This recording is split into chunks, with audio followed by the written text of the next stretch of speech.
দাবি করতেন না, সে বলতেন আমি ইনকিলাবের কর্মী। এই জন্য সে আমাদের নেতা হয়ে উঠতে পারছে এবং বাংলাদেশের সমস্ত মানুষের আজকে সে সমস্ত বাংলাদেশের নেতা হয়ে উঠতে পারছে।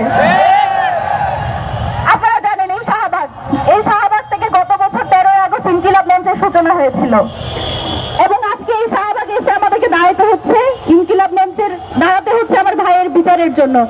আপনারা জানেন আমাদেরকে বিভিন্নভাবে আমরা যাতে আন্দোলন না করি, এখানে যাতে না বসি, সেজন্য আমাদেরকে আখ্যা দেয় কি মব। বাংলাদেশে 2013 সালে শাহবাগে যেটা হয়েছে এটা চেয়ে বড় মব কি এখন পর্যন্ত হয়েছে? এই কথা যারা বলে তারা তো সেই শাহবাগে 2013 সালে সেই মানুষগুলো যখন আমাদেরকে মব আখ্যা দেয়, আমাদেরকে বুঝতে বাকি থাকে উসমান হাদি হত্যাকাণ্ডের বিচার না হওয়ার জন্য কারা এখন বয়ান উৎপাদন করছে। আমাদের জন্য এটা অনেক বড় ক্রাইসিসের জায়গা ছিল যে আমরা যখন আমার ভাইয়ের বিচারের দাবিতে, যেদিন রাতে আমার ভাই মারা গেল সেদিন আমাদের কোথায় বিচারের দাবি করবো সেটা না করে করতে হয়েছে যাতে বাংলাদেশের পরিস্থিতি স্থিতিশীল থাকে। বাংলাদেশের পরিস্থিতি স্থিতিশীল রাখার দায়িত্ব কি ইনকিলাব মঞ্চের না বাংলাদেশের সরকারের? তারপরে আমাদেরকে এটা করতে হয়েছে। বিচারের জন্য ইনকিলাব মঞ্চকে রাজপথে পড়ে থাকতে হচ্ছে, বাংলাদেশের স্থিতিশীলতার দায়িত্ব নিতে হচ্ছে, গোয়েন্দা সংস্থার দায়িত্ব পালন করতে হচ্ছে। এই অথর্ব সরকার যদি কিছু করতেই না পারে তাদের বসে থাকার কাজটা কি? তাদের কাজটা কেন তাদেরকে আমরা বসিয়ে রেখেছি? আর যারা বিভিন্নভাবে আমরা যাতে বিচারের দাবিতে রাস্তায় না নামি, আমরা যাতে সারা বাংলাদেশে যে বিক্ষোভ কর্মসূচি আজকে পালন করেছি সেটা যাতে করতে না পারি, বিভিন্নভাবে আমাদেরকে মব আখ্যা দেওয়ার চেষ্টা করছেন এবং বিভিন্নভাবে বলে যাচ্ছেন যে এইরকম সহিংসতা তৈরি করে নির্বাচন পেছানো যাবে না। আপনাদের জানায় রাখি, এইখানে যারা মানুষ আছে এরা সবাই উসমান হাদি বোন এবং তারা উসমান হাদির আদর্শকে লালন করে। আজকে পর্যন্ত উসমান হাদির কোনো একটা মিছিল হয়েছে, কোনো একটা প্রোগ্রাম হয়েছে, সেখানে একটা বিশৃঙ্খলা হয়েছে, এরকম রেকর্ড কেউ দেখাতে পারবে না। আমরা সেই রকমই, দেখুন বাংলাদেশে যদি মব করে ফাঁসিতে ঝুলানো যায়, যে বাংলাদেশে মব করে বিচারহীনতার মাধ্যমে মানুষকে মেরে ফেলে যায়, সেখানে আমরা বিচারের দাবি করলে সেটা কিভাবে মব হয়ে যায় আপনারা আমাদেরকে বোঝান। আর যেটা বলছিলাম, বাংলাদেশের যেখানে যেখানে যাবেন সবখানেই হচ্ছে নেতা। এই নেতারা আসলে মুখ খুলে না সহজে, কারণ তারা সবাই একটা জায়গায় কট। তারা সবসময় লিয়াজু করে, সমঝোতা করে, এই জন্য দেখবেন তারা কথাও বলে না, তাদের জীবনও রেখে নাই। জীবন দিতে হয় উসমান হাদির মতো নেতাকে, যাকে কেউ কোনোদিন কিনতে পারে নাই। এই উসমান হাদির যে ভাই বোনেরা আপনারা রাজপথে আছেন, আপনারা আমাদের সাথে থাকবেন না যতক্ষণ পর্যন্ত না আমরা বিচার আদায় করছি? আপনাদের সাথে নিয়ে আমরা বিচার আদায় করবো ইনশাল্লাহ। আপনাদের কাছে আমাদের একটাই অনুরোধ, যারাই বিশৃঙ্খলা করতে আসবে আপনারা ধরে নেবেন সে আমাদের কেউ না। আপনাদের মধ্যে কেউ কি বিশৃঙ্খলা করার উদ্দেশ্য নিয়ে আসছেন? যদি কেউ করে কোথাও যদি দেখেন তাকে ধরে পুলিশে দেওয়ার দায়িত্ব কার? সেই দায়িত্ব আপনারা পালন করবেন না? বিচার নিয়ে ফিরবেন না? শহীদ উসমান হাদি হত্যার বিচার এই বাংলার জমিনে হবে না?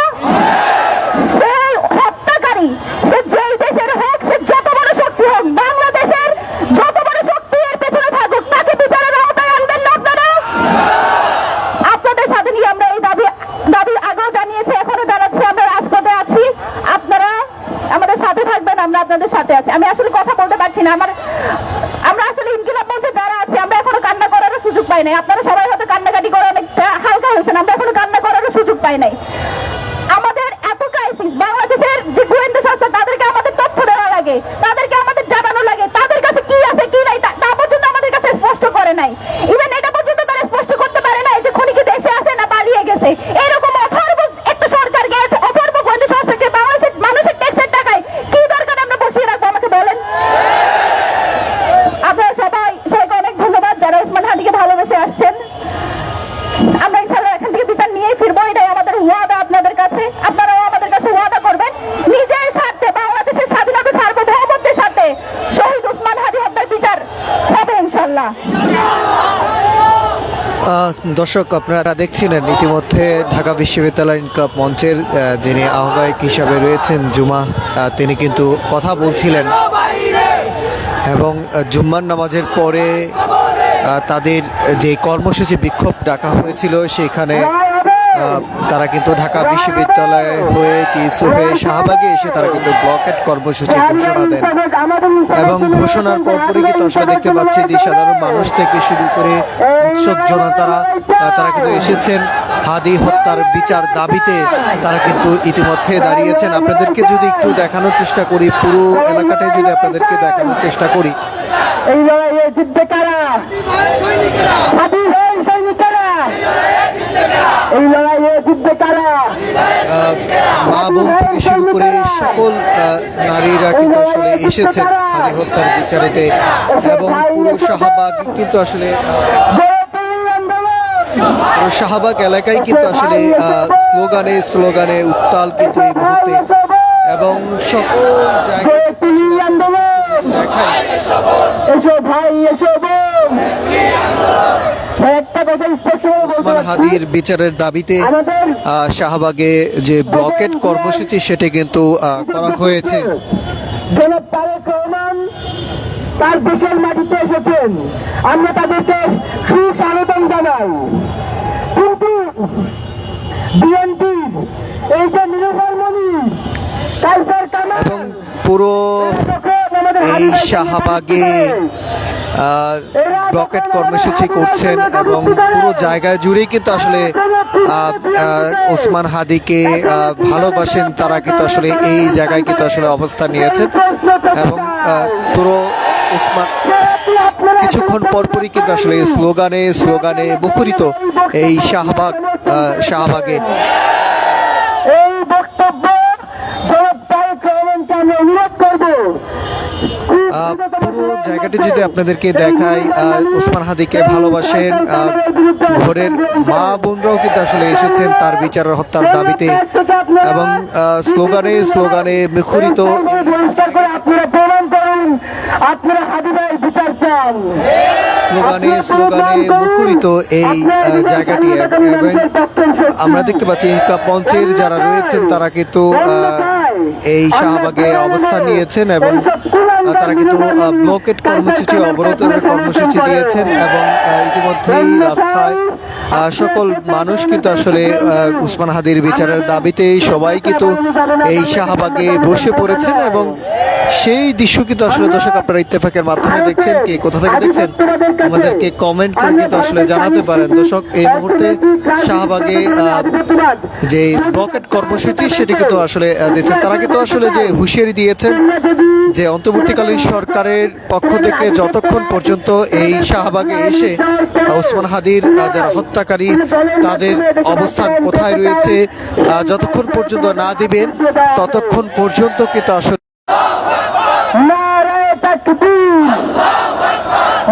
কিছুক্ষণ পরপর কিন্তু স্লোগানে স্লোগানে মুখরিত এই শাহবাগ মঞ্চের ডাকা। আপনারা ফজু পাগলারে দিলেন না? আমাদের জুলাইকে কালো শক্তি বলেছিল যে ফজু পাগলাকে বিএনপি মনোনয়ন দিয়েছে। আমরা দেখছি যে আসলে ইনকলাব মঞ্চের নেতা কর্মীরা তারা অবস্থান নিয়েছেন এই শাহবাগে যে ব্লকেট কর্মসূচি সেটি কিন্তু আসলে নেতা কর্মীরা তারা অবস্থান নিয়েছে এবং তারা সরকারকে হুঁশিয়ারি দিয়েছেন যে যতক্ষণ পর্যন্ত এই শাহবাগে এসে ওসমান হাদির হত্যার বিচারের দাবিতে যে হত্যাকারী যারা রয়েছে তাদেরকে যতক্ষণ পর্যন্ত এই শাহবাগে না এসে জনসম্মুখে ওসমান হাদির হত্যাকারীদের অবস্থান কোথায় রয়েছেন তা যতক্ষণ পর্যন্ত না বলবেন ততক্ষণ পর্যন্ত কিন্তু এই শাহবাগ ব্লকেট কর্মসূচি তারা পালন করবেন। এবং খুনের বিচারের জন্য আমাদেরকে রাজপথে অনুষ্ঠান করতে হবে। হাদি ভাইয়ের জীবনে আমি কখনো কোনদিন দেখি নাই যে তারা ক্ষেত্রে আমার কাজে হয়েছে, এটা আমি কোনদিন দেখি নাই। যত বস্তুই থাকুক, যত আন্দোলনই থাকুক, পুরো এক পাকে তিনি আনন্দ করে আসছেন।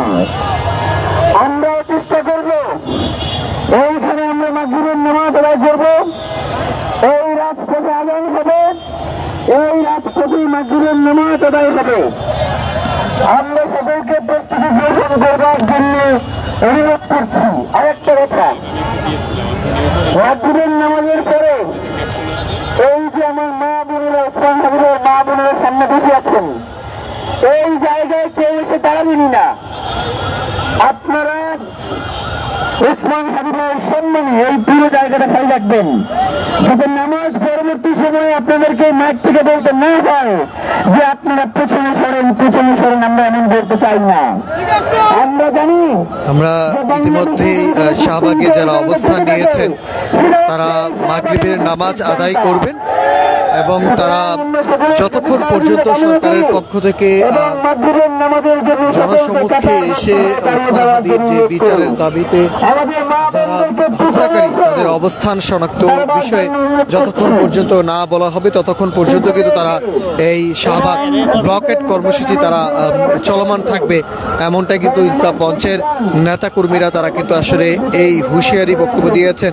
এবং তিনটি কর্মসূচি কিন্তু তারা দিয়েছেন, যে তিনটি কর্মসূচি কিন্তু ইতিমধ্যেই তারা বলছেন যে প্রথম কর্মসূচি তারা যেটি সরকারকে হুঁশিয়ারি দিয়ে বলেছেন যে সরকার থেকে পক্ষ থেকে যতক্ষণ পর্যন্ত এই শাহবাগে এসে